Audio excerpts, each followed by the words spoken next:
El silencio, la prudencia y la palabra del Puchipu. Muchos creen que el Puchipu solamente llega a hablar entre familias, pero en realidad su trabajo puede evitar guerras entre clanes.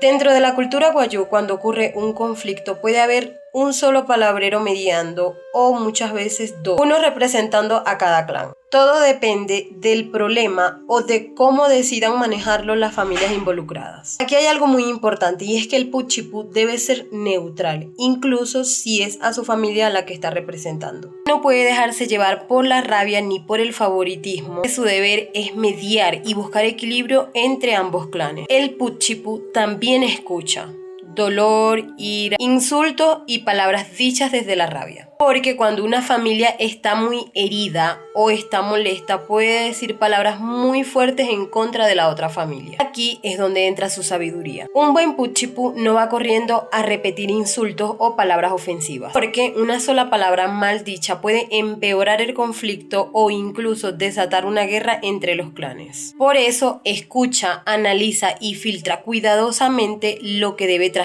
Mientras una persona puede hablar desde la ira, el palabrero solamente lleva lo más importante: el problema, el daño causado y la intención de remediarlo. Usa palabras prudentes, delicadas y respetuosas, llenas de sabiduría, porque dentro de la cultura guayú, la palabra tiene más poder y peso que cualquier cosa. Y precisamente es por esto que no cualquiera puede ser Puchipu. Ahora cuéntame qué opinas y si quieres saber más acerca del Puchipu. Dime qué te gustaría aprender y aprendemos juntos.